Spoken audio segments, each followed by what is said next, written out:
Hello and welcome to the Smart Beauty Podcast. I'm your host, Viola Levy, beauty journalist and founder of copy-led branding agency, Smart Beauty Creative. We're here to create your brand voice and craft the story behind it. Today, I'm thrilled to welcome Estée Lalonde to the podcast, a voice, a face, and a founder many of us know and admire in the beauty world. Estée first captured attention as one of the early digital influencers in beauty, with her relatable, down-to-earth personality and inspiring content that resonated deeply with her audience. Since then, she's evolved from content creator to brand founder with Mirror Water, a brand that reflects her journey of self-discovery and commitment to wellness and mindfulness. Over the years, Estée has become a pioneer in redefining beauty and self-care, shifting the focus towards authenticity, feeling good, and living with intention. Her work continues to inspire countless followers and fans around the world. Today, we'll delve into her incredible journey from navigating the beauty industry as one of its first influencers to the challenges and triumphs of launching her own brand and what it truly means to stay authentic in an ever-changing digital landscape. Estée, thank you so much for joining me today. Wow, what an intro. Mirror Water has become such a unique and personal expression of you, from like your values to your experiences. So looking back, how has that journey from like starting out as a content creator to now a brand founder kind of shaped who you are today, would you say? Well, when I started creating content about 15 years ago, I had no idea what was in store for me. I truly started doing it as a hobby because I wanted to share and I wanted to connect with other people. And there was no sort of ulterior motive. I never thought about all the followers and the money and that sort of thing, which I think is obviously, what the industry has become. And it's exciting and amazing. But I really was doing it for myself and for, anyone who might connect with it. So over time, I think when I started sharing my life, I was so young, I was 19, and I shared a lot of things, and it's shaped me in every single possible way. I mean, most 19-year-olds don't share the ins and outs of their first relationship. They don't share the ups and downs of their mental health.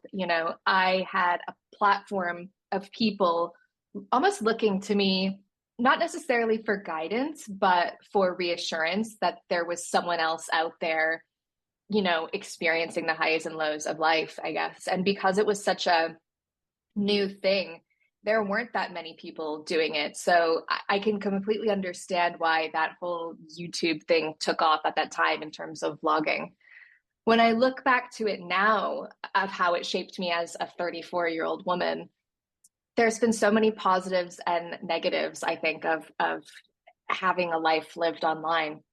Some of the positives obviously include having this amazing career, having, a following of people who truly get me. Like sometimes when I meet people on the street or whatever, it's like running into a long lost friend, even though I've never met them, but there's just like a kinship there. And some of the negative ways it's impacted me is it's actually made my anxiety probably a lot worse because of the pressure of it all. But equally, I know that sharing my mental health is helping other people. And, maybe some other negatives are, well, I talk about this a lot in therapy, is I don't sometimes know the difference between the real Estée and the Estée Lalonde that I put online. And so sometimes there's a disconnect there within myself. So I could talk about that a lot, but those are just some broad examples. And do you think, kind of looking back, you would have been a bit more kind of, I wouldn't say like closed off, but would you have approached things differently in like terms of how sort of open, authentic you were? Did you think that, now sort of knowing that there's a bit of a personal cost? I mean, it's great that people were able to relate to you and that you were able to sort of put content out there that people felt less alone. But for your sake, would you say that you would perhaps have done things differently, knowing sort of what the consequences, your anxiety perhaps were? The thing is, like, if I would have done things differently, I wouldn't be where I am today. Yeah. I think if I was starting today, I wouldn't do it the same way. But obviously, I was much younger and I didn't understand. I don't think anyone really understood what it feels like to be 15 years down the line and having everything you've ever shared still be available on the internet. You know, any person I meet can Google me and they can see what I've been up to. Yeah. And especially for my personal life, like say I go on a date with someone, they Google me, they can tell that I was previously engaged. They can see that I previously did this. You know, it's like it's next level.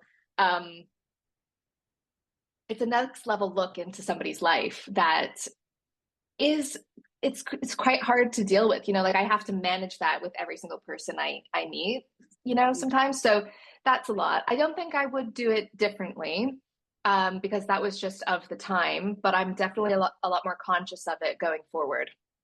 Yeah, particularly as a brand founder, I imagine, as like the brand ambassador.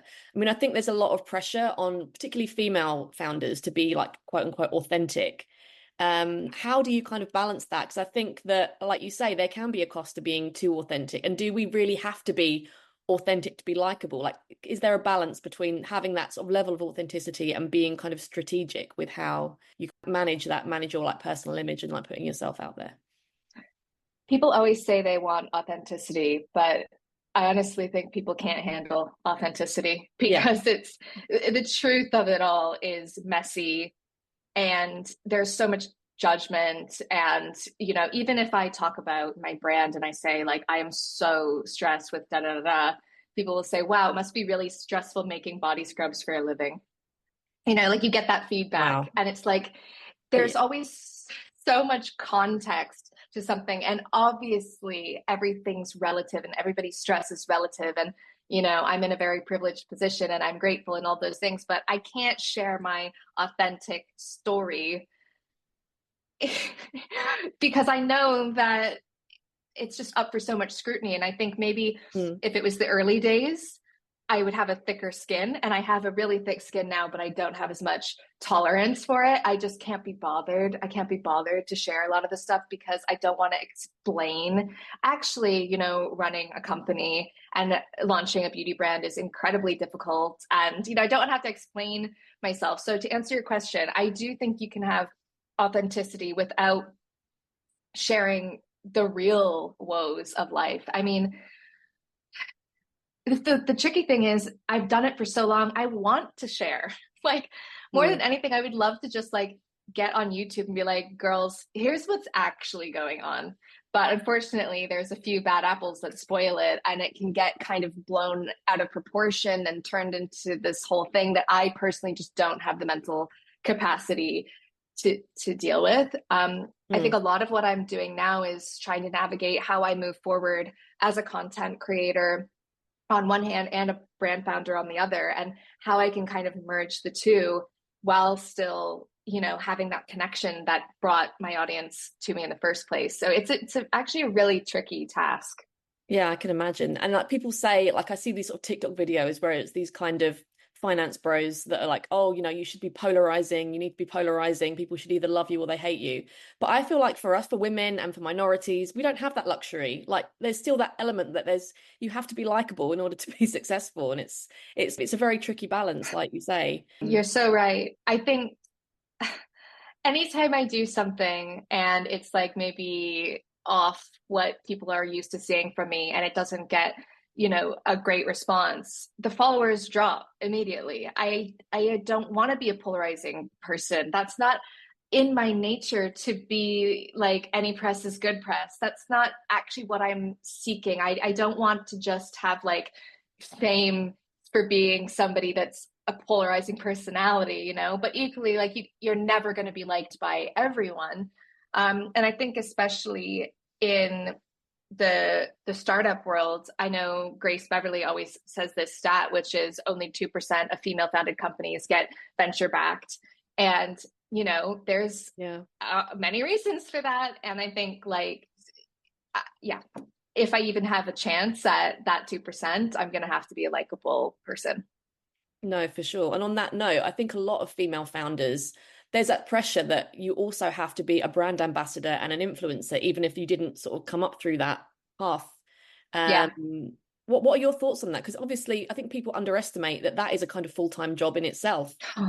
Um, People really do underestimate that. And Mm. honestly, I've obviously started as a content creator, so I have all that history and I have that amazing platform, but they're not there to listen to me talk about my brand. They're there to hear me talk about my life. And in Mm. some ways, I sort of envy people who start beauty brands without a platform first because they can then make their platform about the brand. I can't do that with my brands, with my existing Instagram. I can't just turn it into the mirror water, Yeah. behind the scenes channel. I have to maintain two very different sides of my life and then occasionally try to like put my brand into my personal Instagram because that it is my life. And Yeah. it's quite tricky. I see, amazing brand founders like oh, I can't remember her name now, the founder of Crown Affair. What's her name? Diana Cohen. She is amazing. And she shares a lot about Crown Affair. I could never do that. I would lose most of my audience, I think. So, Mm. like, there's pros and cons of everything. For sure. And for me personally, like having just launched Smart Beauty, like I'm now having to kind of put myself out there a lot more, and that is kind of goes against every cell in my body. Is just like, get out, get out. Because I think as women as well, it's a lot of us don't feel comfortable putting ourselves out there. What would be your advice to somebody in that position who maybe, unlike yourself, hasn't isn't a content creator or isn't used to kind of Mhm. sort of being the face of something? Well, I would say I didn't come out of the womb like this. I trained myself. Yeah. So if I can do it, anyone can do it because well, when I started, I was incredibly introverted.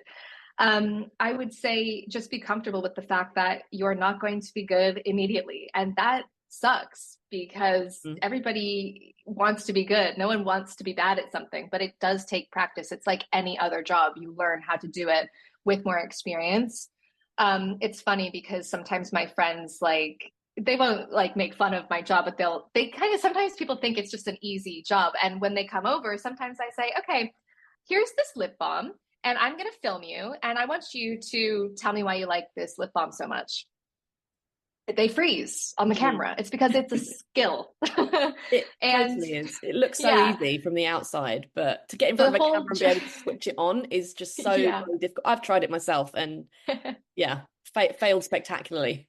The entire point of being an influencer is to make it look easy. That's Mm. the job. And I've said that to people so many times when people are like, all you do is get your hair done and get your nails done. And I say, well, I must be doing a really good job then because you think I don't do anything. People actually Um, say that to you. That is wild. oh man, that's just the tip of the iceberg. But yeah, I guess my advice would be just practice, accept that you're probably going to look a little bit stupid for the beginning and do it in the comfort of your own home and just get Mm. over it and just get it out there. We're not looking for perfection here. We're just looking to get it out there. Yeah, done is better than perfect, you say. Yes, big time. And you're part of a growing number of brands who are influencer founded. How do you think brands like yours are kind of helping to shape the beauty industry? Because I think it's a great thing. I think to have, more female founders in general, but also sort of content creators that have a prominent voice in the Yeah. industry can only be a good thing.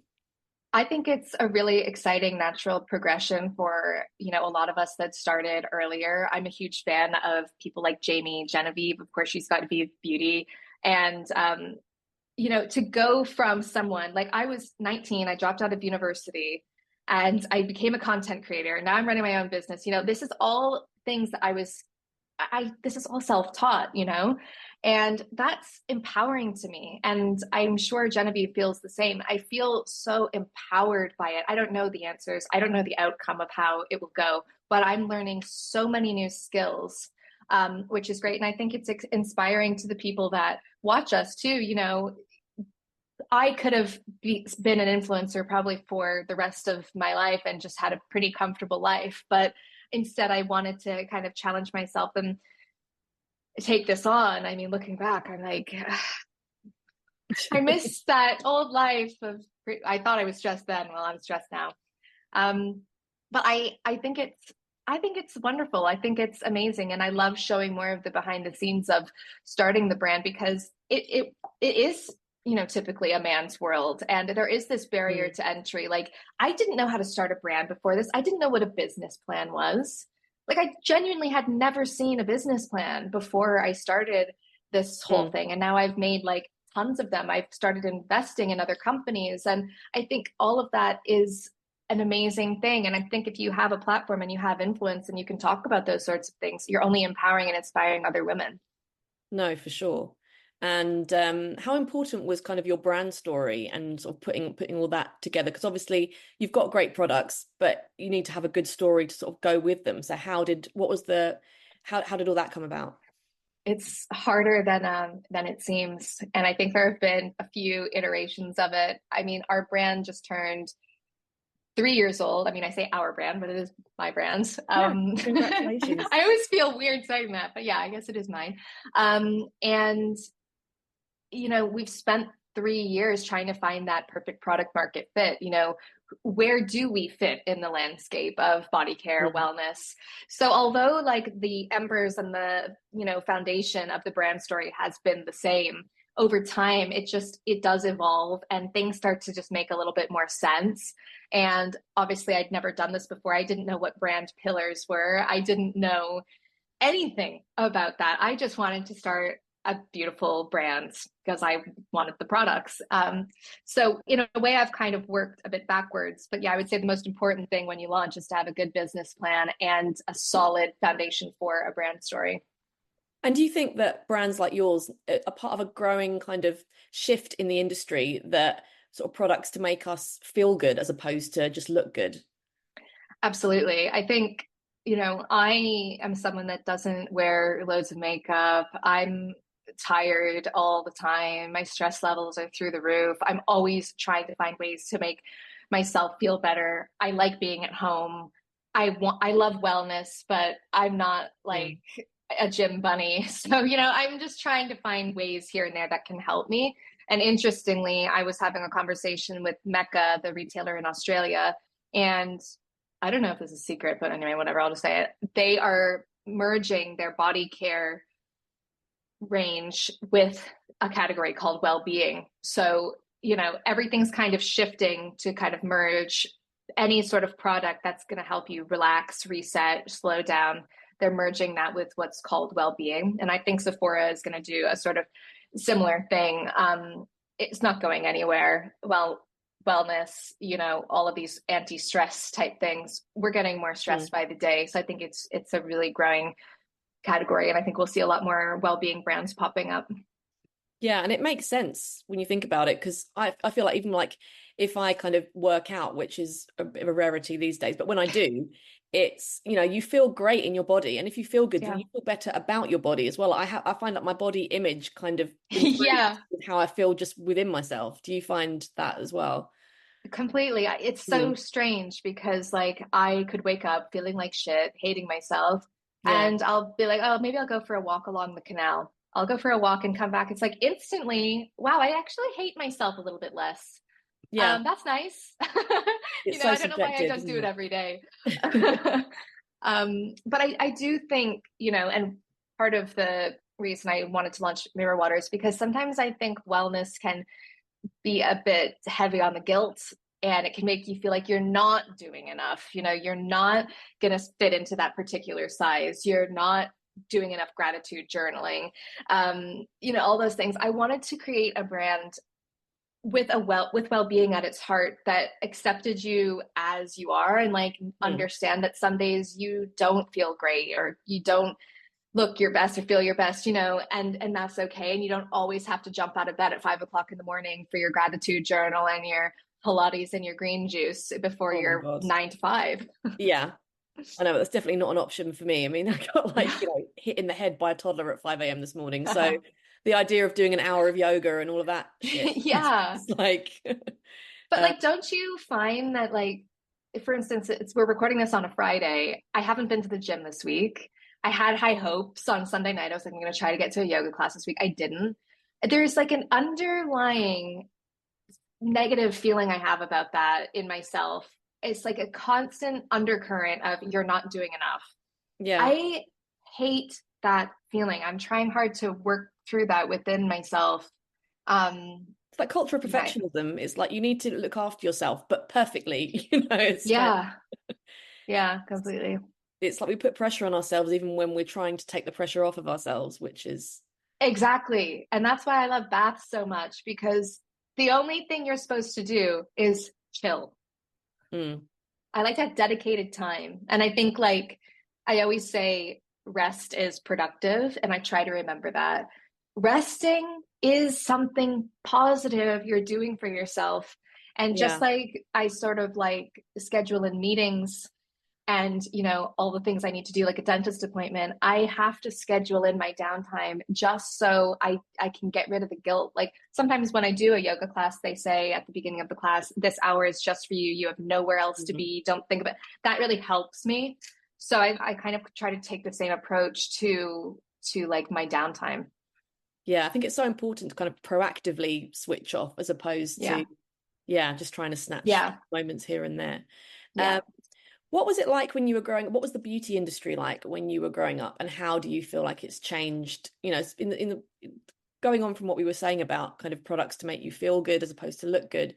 Do you think that that's kind of changed from when you were younger and sort of messages that were being marketed to you as Yeah. a teenager? I don't think anything was marketed towards you making you feel better about yourself when I was No, growing up. I mean, it's like your shit, I you need to remember, improve. yeah, yeah, exactly.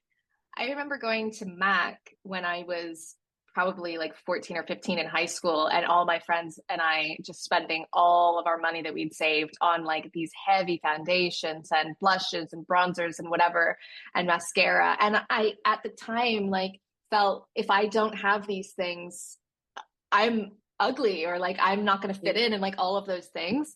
That's so sad. Um, I'm glad that's kind of going away. I mean, we've obviously are faced with other problems now, because now I think it's more about looking natural Yeah. and looking perfect with no makeup. You know what I mean? It's like we got other problems now. Yeah, it's kind of like you're damned if you do, damned if you don't, right? Yeah, yeah, yeah, exactly. And what was it like kind of working with beauty brands in your like early days as a content creator? Like how were you treated? And was there anything sort of surprising or challenging that sort of springs to mind? In the early days, it's just so, I think of it so fondly. I mean, I remember getting sent my very first product for free. It was the Liz Earle Hot Cloth Cleanser. Oh, classic. And it was truly like I had won the lottery when that package came through my door. Like I couldn't believe it. A brand was sending me this for free. Like it's insane. Looking back, I had one of the top 3 beauty blogs in the UK, and I was getting millions of views a month. And obviously I was, helping them out Yeah. by featuring it, but it wasn't positioned like that at the time. And I didn't feel that way. This was a much different era. And in a way, like I miss those days. Nobody will do anything for free anymore. And I understand this from both sides, because I'm a seasoned content creator who likes to get paid for the work I do.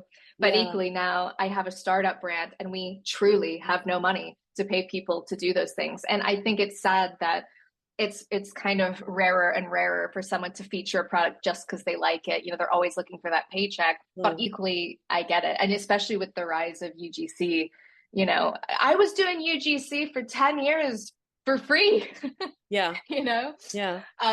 But obviously I I love that people are empowered to get paid for that, and they should get paid for that. But it's just harder Mm. now that I'm on the brand side and I understand how difficult it is to get a brand off the ground. But when I was first starting, it was the wild, wild west out there. Yeah. The Yeah. best of times, the worst of times. No, for sure. And there's chatter online. I mean, I feel like this conversation has been around for years, but there was a brand that gifted influencers like I think it was a Cartier bracelet or something. Yeah, And people are now saying, like, look, we want to move away from that. We don't want to see influencers being given these extravagant gifts. We want to see like the customers, real people who actually love and use the brand. Like, what's your kind of take on it, yeah. brand I, founder? you know, I think influencers, and I put myself in the category, obviously, our value is kind of going down because the audience, whether it's true or not, thinks that we're just getting paid to talk about something, so we don't really care about it. It's not. It doesn't hold as much weight as it used to be in the early days when we Mm. were just talking about things that we loved. I think now, customer reviews, word of mouth, that is so important. And I don't know about you, but when I go on Instagram, everything I look at is an ad. And I'm not really buying from that. Now I more look at influencers as a form of advertising. I don't think it's necessarily converting into sales like it once was. Like I remember back in the day, if I mentioned a lipstick, it would sell out. Whereas now it's more sort of like, oh, Estee's using that lipstick. That's cool. That looks really good on her. And then that customer will probably have to see that 4 or 5 more times somewhere else. It's Yeah. just working with influencers in a bit of a different way now, I think. But absolutely, I think like micro influencers, nano influencers, their weight is amazing. And they have like genuine relationships with their audience that feels a little bit closer than at an arm's length, which is maybe how it feels with some of the bigger influencers now. I can imagine. And when you kind of were putting together your strategy as a brand founder, did you kind of decide, right, I'm going to do X, Y, and Z differently to when I was on the other end of this, when I was sort of being working with Yeah. brands? Well, I had really grand ideas when I started the brand. I was like, I'm gonna do this so differently. And then now that I'm on the other side, I'm like, actually, it's a lot harder to do things differently than I thought it was going to be. But I have to say, I have had so much support from other content creators and people in my network for the brand. All of my friends have posted about the product. They do obviously believe in it. And actually, some of my friends have invested in the brand, which is amazing. That's like the ultimate belief. So I must say, like, I'm so grateful to anyone and everyone that's like mentioned the product, because without that, I just don't know how else we could get the word out. I mean, I can't afford to do paid media. I can't afford to do any marketing. I don't have press. It's really hard to cut through the noise. I think now that we're 3 years on, I'm sort of starting to think, right, like how can we work with influencers in a meaningful way? Of course, I can't afford those high rates. Like I don't even take a salary from the company myself. So Yeah. I don't have the money to do that. But I think like UGC is a great way to get content. And I think we'll start working with some creators for that. And also, I think just like personally reaching out to influencers and telling them the truth, like, hi, I'm Estee, this is my brand, like I would love to send you some. I'm sorry I don't have any budget to put behind this, but if you Yeah. liked it, it would be amazing. And I think just like that transparency is what people like. And ultimately, people do love to support small female founded businesses, like other women in the Hmm. industry. So yeah, I'm really grateful, and I think that's probably the way I'm gonna approach it from this point up until hopefully we get some money, and then we can Money's pay always good. everyone and everyone. And what were the biggest kind of, challenges? I mean, I imagine it's terrifying. I mean, I've started a business. I don't even have a product and I find it terrifying. What were the biggest kind of unexpected challenges, looking back kind of 3 years on? I really approached this brand completely naively. I knew it would be difficult, but you know what? If I knew how difficult it was going to be, I would never have done it. Truly, I never would have done it. What It's you don't know, just, you don't it's fear, right? Yeah, exactly. So I'm glad in some ways. I think some of the most difficult things that I've had to learn is operational, logistical things. We have a warehouse in the US, we have a warehouse in the UK, dealing with things like tax in the US and the UK, especially with everything that's going on politically. Yeah. Um, Supply chain, Mm. I didn't understand things like lead times. My glass jars for my body oil, that might be on a 16-week lead time. I need to order the caps, that might be on a 27-week lead time.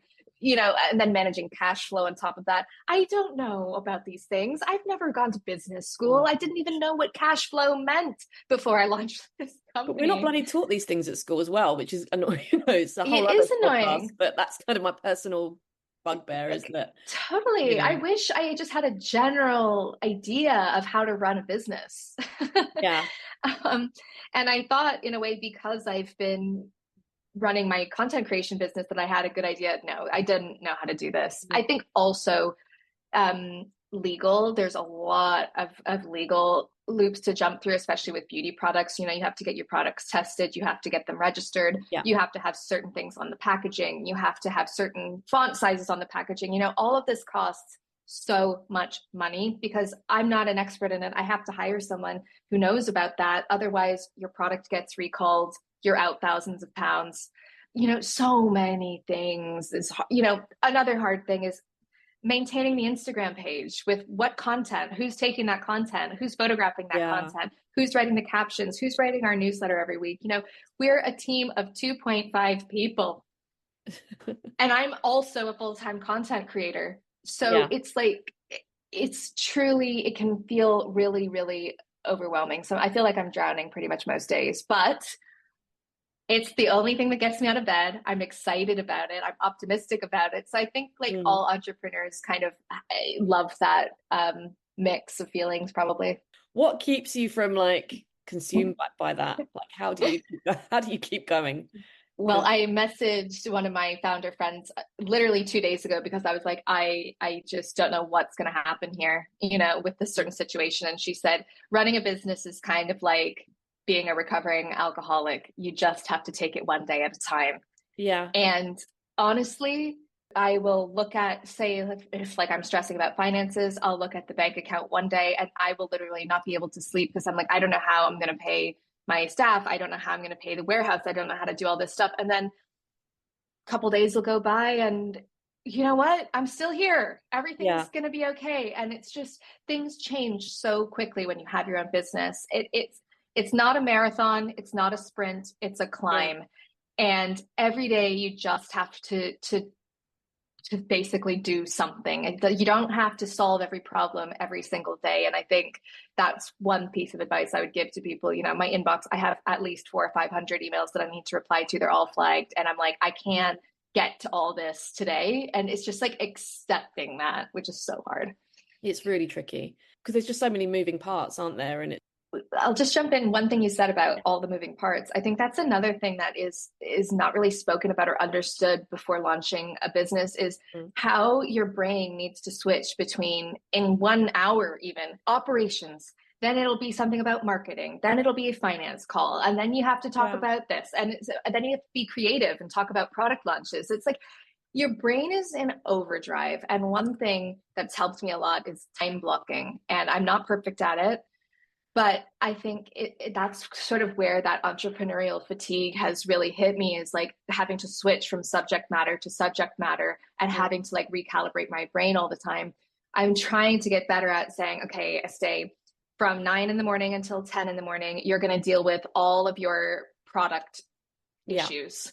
Then just focusing on that and not getting distracted by all the messages on Slack or the, customer issue. And it does really, really help. Do you think you have to be a certain personality type to go into this entrepreneur? Because I feel like myself personally, I think a lot of us feel like we don't have any other choice because of things like anxiety or just neurodiversity. And I'm still pushing to get a diagnosis for myself. But I feel like for me, like choosing my own hours is the only way that my brain can function. Do you feel like that some of us just don't fit into that regular 9 to 5 mold and we have to kind of go out and absolutely do it on our own? You're so right. There is no other option for me. I don't know how people go into work every day and sit around people all the time and have a smile on and get their work done. And I truly couldn't do it. Same. It's that kind of game face on office chit chat was the one that used to like nightmare. Yeah. Obviously, if push came to shove, I would have to do it. But I definitely wanted to take like a chance at it. And I think if you are someone that's like has this idea and has this feeling of I want to do it, just try it. Just try it. Yeah, and I feel like when those sort of those moments come where you're just like, oh my God, how am I going to pay X, Y, and Z? But things have a way of just, maybe this is naive, but things have a way of working themselves out. Like, yeah, that's what I tell myself anyway. And one other thing that if I could start over, I would do differently is I would start smaller. So I think like when I launched the brand, I sort of maybe had a little bit of ego and I was like, this is going to be like, a huge launch and whatever else. And I don't think you need to start off huge, start small. It's difficult with beauty brands because the minimum order quantities are so high. Yes. So like I had to make 5,000 units of each product. That is a lot. And if you think about like the money behind that, so like if just say my body oil, which this is a fake price, just say it costs £10, which it doesn't, but just say it did, I have to order 5,000 of those and I have 3 products.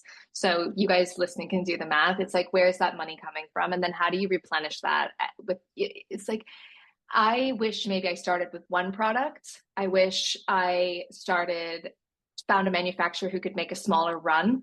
I wish I just started smaller. So if anyone's listening, there is no shame in starting a bit smaller and growing. And I wish I did that. And what was it like speaking to kind of investors and retailers and people like that? Like, how do you kind of approach that, having kind of not got into business before, and like you say, kind of being very new to this? I imagine that was kind of quite, intimidating to say the least. How did you Yes. deal with that?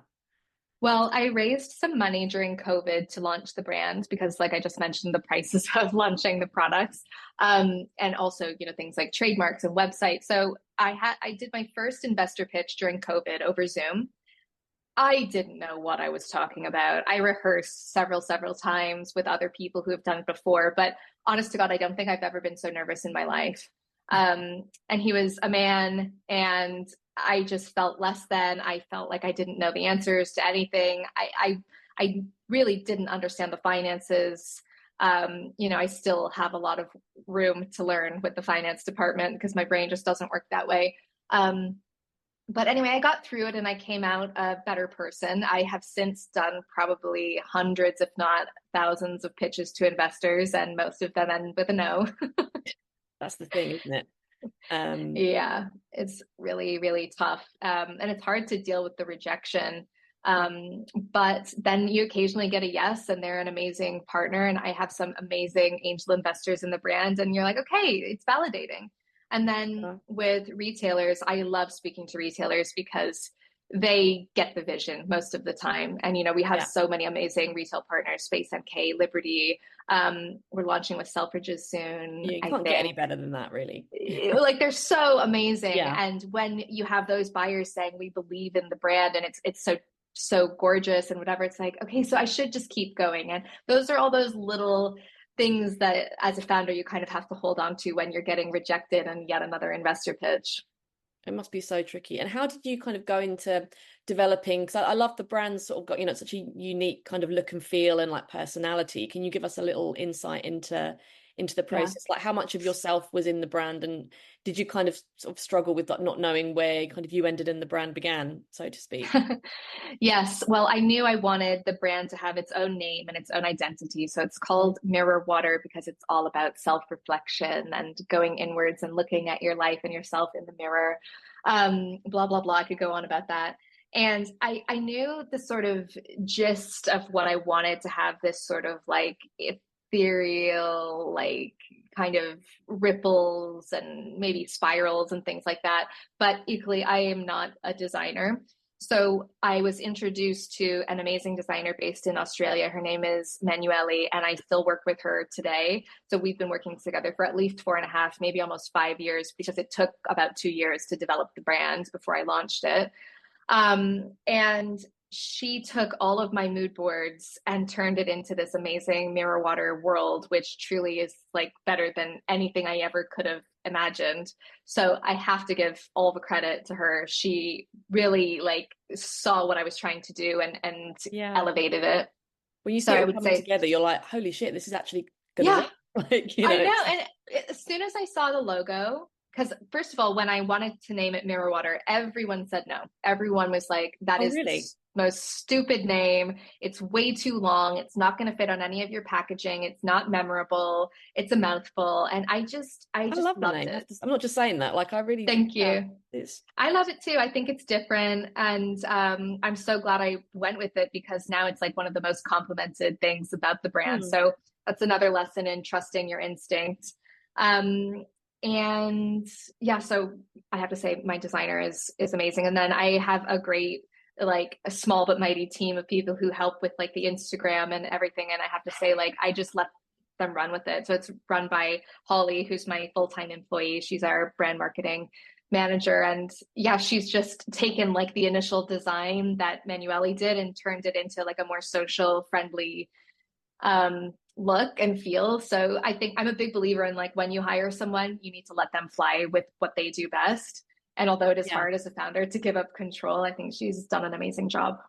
What's it like kind of managing a team? Because I'm personally shit at managing people, and that sort of terrifies me. And I think you could be good at your job, but then kind of managing people is a whole completely different skill set. I mean, you might be very good at it, I don't know, but I'm not.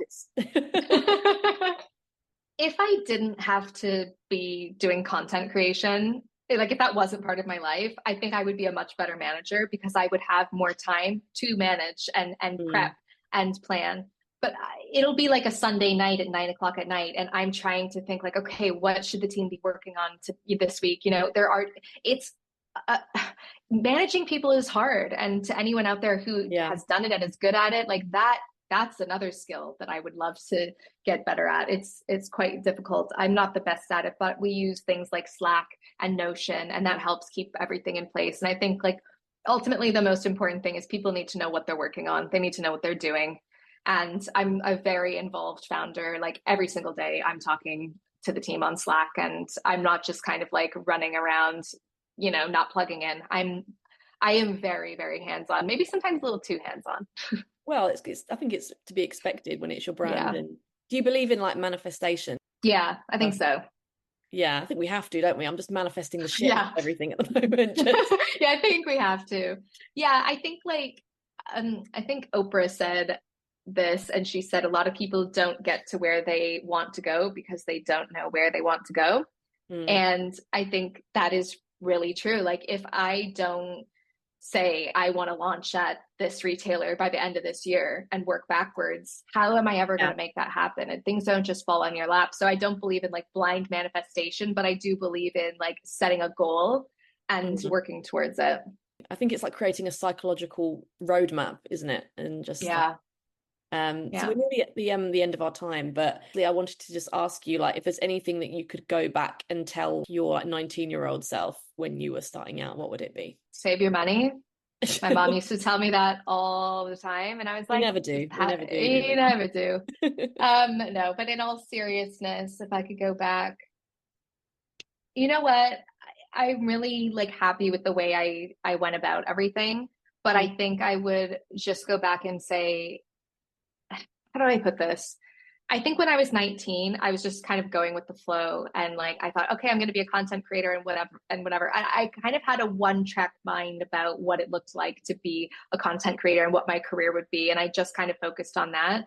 I wish I felt empowered younger to start my own type of company, or to start at least learning and investing in my future, like taking more business courses, even though I didn't necessarily know how to apply those skills. I wish I would have just started learning about that stuff back then when I had more time, even though I felt like I had no time, you know, learning things like how to use Excel. Wish I knew. Sure.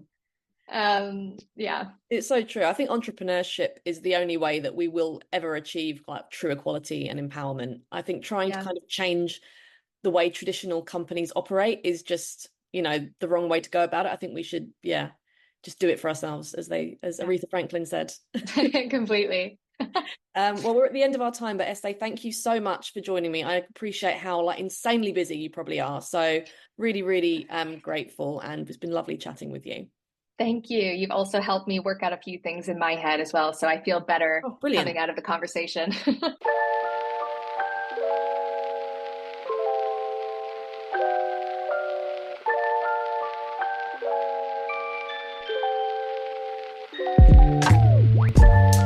I hope you enjoyed that episode. All links will be in the show notes, and feel free to visit smartbeautycreative.com or visit us over on Instagram to find out more about what we do. And if you enjoyed listening, please don't forget to rate and review Smart Beauty on iTunes, as it helps people find us. See you next time.